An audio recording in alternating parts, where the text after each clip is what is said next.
Bonjour, merci à vous de regarder cette vidéo. Alors dans la plupart des programmes que je propose, en présence ou en ligne, j'invite les participants à vivre des expériences pour ensuite, sur la base de leur vécu, les aider à prendre conscience d'un certain nombre d'éléments qui les concernent. La première étape donc, c'est me faire confiance et s'engager dans le programme. La seconde étape, c'est vivre et plonger à son rythme dans l'expérience proposée. Puis vient la troisième étape, apparemment la plus simple, qui consiste à exprimer ce qu'il s'est passé pendant cette expérience. Je dis bien apparemment la plus simple, parce qu'en réalité, dans le partage de son histoire, se jouent beaucoup de choses. Déjà, je vous rappelle que vivre des expériences, seul ou à plusieurs, c'est bien. Mais pour qu'on les intègre en profondeur, il est nécessaire de les partager. Si on garde ça en soi, l'expérience ne s'intègre pas ou s'intègre très peu. Le premier challenge donc, c'est avoir l'espace de raconter son histoire et surtout les interlocuteurs qui en sont capables. Combien de fois avez-vous vécu cette scène ? Vous racontez quelque chose qui vous est arrivé et votre interlocuteur, quand il ne vous coupe pas la parole, rebondit sur votre histoire pour raconter la sienne. Par exemple, hier j'ai vu un chevreuil qui s'avançait vers moi dans la pénombre. Et là votre collègue vous répond « Ah oui, moi aussi ça m'est déjà arrivé de croiser des chevreuils le soir, en automne surtout, etc. etc. » Cet exemple devrait vous parler. On va revenir plus tard à pourquoi la personne prend cet espace, pourquoi elle s'accapare votre espace de partage. Parce que oui, elle en a besoin, mais son besoin, plutôt maladroit, intrusif, vous coupe dans votre expression. Donc une fois que vous avez l'espace de partager votre histoire, le top, c'est qu'en face, votre interlocuteur vous pose des questions en s'intéressant pleinement à votre histoire. Mais c'est tout un art de poser les bonnes questions. On pourra parler de l'art du questionnement dans une prochaine vidéo. Bon, admettons donc que vous avez la chance d'avoir un interlocuteur qui vous écoute et qui vous pose les bonnes questions. Qu'est-ce qu'il se passe ? Eh bien, grâce aux questions finement posées, vous allez sans doute avoir envie de prolonger votre expérience, de l'approfondir ou d'en vivre de nouvelles. Votre curiosité est stimulée. Un autre élément en lien avec le partage d'histoire, c'est le fait de comprendre le sens de votre expérience. Je rappelle que vivre une expérience et en comprendre les leçons, les significations, c'est vivre ce qu'on appelle une initiation, un processus initiatique. Cette prise de conscience, c'est le processus même de l'apprentissage en fait, rien de plus, mais c'est tellement précieux. Donc vivre l'expérience, partager son histoire et répondre aux belles questions de celles et ceux qui écoutent, ça devrait être un beau miroir qui, avec le soutien de l'initiation, de la compréhension et du sens, devrait vous permettre de vivre un éveil de conscience. Personnellement, il m'a fallu 40 ans pour prendre conscience de ce processus pour moi-même, en lien avec mes expériences de vie. Alors je suis sans doute un peu lent, c'est vrai, mais on ne me l'avait jamais expliqué.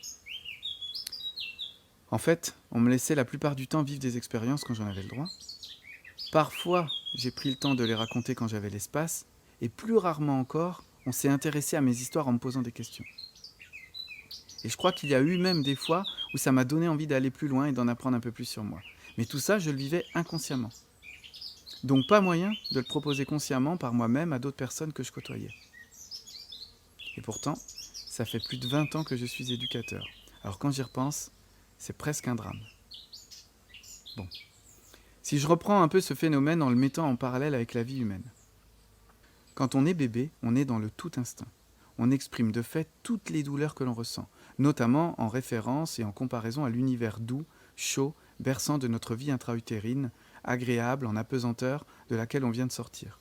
Chaque bébé qui rit, pleure, babille, s'exprime, raconte son histoire brute. Il est authentique. L'accueil que ses parents doivent lui faire est primordial, sans quoi le bébé va apprendre à ne plus s'exprimer. Enfant, l'expérience en dehors du giron maternel et paternel va aussi réclamer un regard, une attention chez les adultes qui vont devoir écouter ses histoires, lui poser des questions, stimuler sa curiosité. Très important, bien qu'a priori les enfants posent beaucoup de questions, ils n'ont pas besoin qu'on y réponde à leur place. Les questions qu'ils posent sont les questions qu'ils se posent, et elles sont comme une demande à chercher par eux-mêmes, avec ou sans votre aide. Par exemple, Papa, pourquoi le ciel est bleu ? Eh bien d'après toi, c'est pourquoi qu'il est bleu ? Je sais pas, je crois que c'est parce que la mer se reflète dans le ciel. Tu crois ça ? Oui, c'est ce que je crois. Et en montagne alors, pourquoi le ciel est bleu ? Et on le laisse avec cette question. Il n'est pas important de donner les bonnes réponses aux enfants, surtout quand nous-mêmes on a des doutes. L'important c'est qu'ils gardent le réflexe de se poser des questions. Le parent est donc le premier mentor, le premier enseignant qui permet l'éveil de conscience, qui permet lui-même l'apprentissage. si on n'a pas le temps disponible, si l'enfant vit des intensités et qu'il n'a pas l'espace de les exprimer, à l'oral, en dessin, en chant, en cri ou en livrant ses émotions, alors ce réflexe naturel qui permet l'apprentissage, l'éveil de conscience, s'obstrue, voire se bride. Des blocages commencent à apparaître et parfois, la frustration consciente ou inconsciente peut même créer des blessures. Blessures qui, avec le temps, vont se recouvrir de toutes les expériences non exprimées, douloureuses ou non. Le cerveau humain, à partir de ces blocages, va même programmer des sortes de réflexes. Un type d'expérience du passé qui n'a pas trouvé son éveil, qui n'a pas été conscientisé, quand il se reproduira, le cerveau ne voudra pas le voir, le saisir. Les schémas bloquants vont alors se mettre en place et se répéter inlassablement. Mais bon, ça c'est un autre sujet aussi. Donc la vie continue ainsi, et on se retrouve par conséquent soit en mal d'expression, et là on a des adultes qui, blessés dans leur partage d'histoire, dans leur non-écoute, parlent, expriment presque de façon exubérante, exagérée, mais bien authentique, tout ce qu'ils vivent, ou au contraire, certains gardent tout pour eux et parfois explosent d'un coup pour raconter tous leurs problèmes. Et oui, le corps est ainsi fait, il a besoin d'expulser toutes ses expériences, en langage, en émotion, en comportement et parfois même en maladie. Alors si on a affaire à quelqu'un qui expulse toutes ses histoires d'un coup, c'est bien pour lui. Mais le hic, c'est que ça bloque l'auditoire lui-même, bloqué dans ses propres blessures, donc on s'en sort pas. Que faire alors ? Il y a bien le fait de réapprendre à raconter son histoire, à sentir ce qui se passe dans son corps, dans son ressenti émotionnel, et dans ce qui survient comme idée, comme réflexion. Mais encore une fois, il ne faut pas oublier que nous sommes des humains blessés à la base, dans notre expression. Nous n'avons pas pu être assez authentiques quand nous étions bébés ou enfants.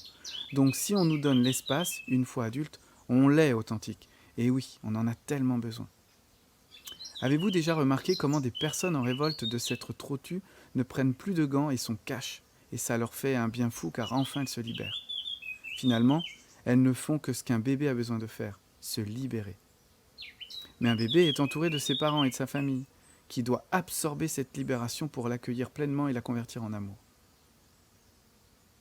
Et adulte, quand on reçoit la libération authentique d'un autre adulte, qu'est-ce qui se passe ?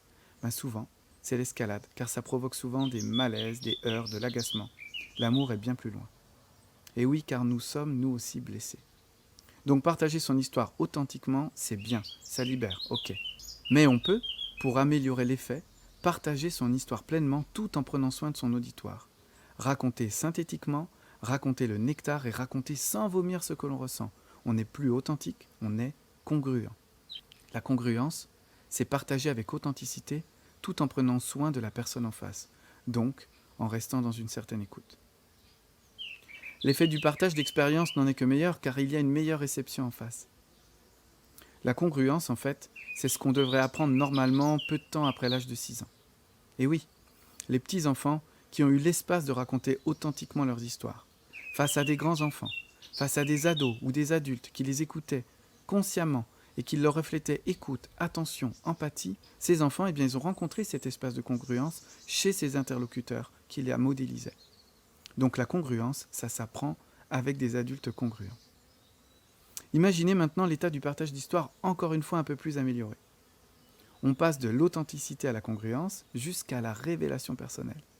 Imaginez que lorsque vous racontez votre histoire, l'auditoire vous accueille, vous reçoit, est empathique et vous renvoie, quelle que soit votre histoire, joyeuse, intense, difficile, enthousiaste, cet auditoire vous renvoie votre lumière.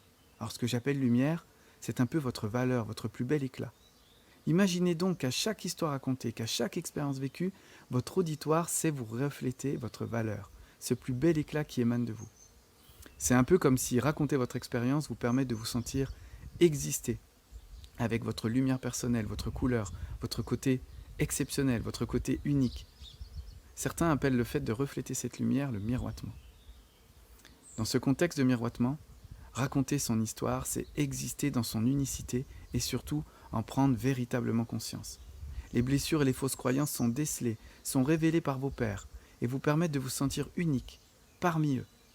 Vous aussi vous découvrez votre être lumineux. Vous aussi vous découvrez dans le regard de l'autre, dans ses mots, dans cet amour fraternel, votre propre valeur. Votre vie, malgré les difficultés, prend enfin tout son sens. Partager son histoire et partager son écoute pour se relier à l'être lumineux de chacune et chacun, ça donne envie. Voilà, merci de m'avoir écouté. Vos commentaires sont les bienvenus. À très bientôt.